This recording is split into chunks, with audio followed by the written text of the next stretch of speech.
तो चलिए स्टूडेंट्स, आज हम लोग एक्सरसाइज 8.1 का क्वेश्चन नंबर 3 के बारे में जानेंगे और समझेंगे। ठीक है, तो देखिए क्वेश्चन कह रहा है यदि साइन ए बराबर 3/4 यानी 3/4 है तो कॉस ए और tan ए का मान ज्ञात कीजिए। ठीक है, तो आप सॉल्व कीजिएगा, इसको हल कीजिएगा।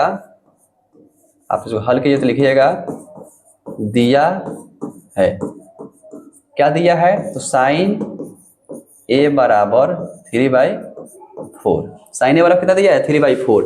यानी साइन का अनुपात क्या होता है हमारा, P/H।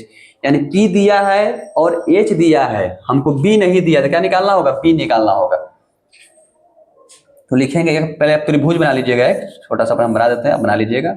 इसका नाम दे दीजिएगा ABC।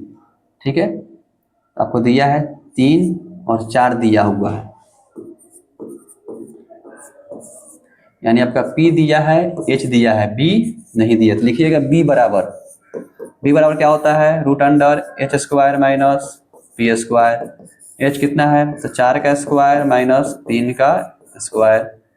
4 का स्क्वायर कीजिएगा तो 16, 9 घटाइए कितना आ जाएगा, √7। ठीक है, आपका B कितना आ गया, तो √7 आ गया। अब हमको मान किसका निकालना है, तो साइन कॉस ए और tan ए। तो कॉस ए बराबर हो जाएगा B/H और tan ए बराबर हो जाएगा P/B। अब देखिए कॉस ए बराबर B/H, tan ए बराबर आपका हो जाएगा P/B।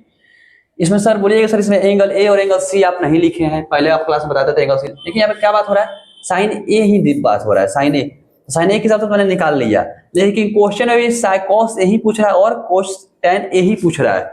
अगर यहाँ पे tan सी चाहे कॉस सी पूछता तो हम सी के लिए निकालते, लेकिन अगर सेम क्वेश्चन पूछ रहा है, अगर ए के लिए बात हो रहा है, ए के लिए अगर दिया हुआ है, अगर एक ही एंगल की बात हो रहा है क्वेश्चन में, तो हमको लिखने की जरूरत नहीं है। ठीक है, हमको लिखने की जरूरत नहीं है कौन ए के लिए कौन सी के लिए, हमको लिखने की जरूरत नहीं है। लेकिन अगर दो कौन की बात हो क्वेश्चन में, तो आप उस तरह लिख लेने से क्या हो जाएगा, आपको आसान हो जाएगा, मिस्टेक नहीं होती है। ठीक है ना, अब चाहे से लिख भी सकते हैं, चाहे तो नहीं लिख सकते, उससे कोई दिक्कत नहीं है, लेकिन लिख लीजिए तो आपको आसान हो जाएगा, आपको मिस्टेक की संभावना कम हो जाएगी। ठीक है, तो कॉस ए बराबर B/H, तो B कितना आया मेरा, √7/H कितना आया है, तो 4।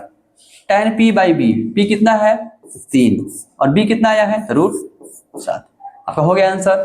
ठीक है, अब चलेंगे हम लोग क्वेश्चन नंबर 4 में। ठीक है, क्वेश्चन नंबर 4 के सॉल्व करेंगे। ठीक है।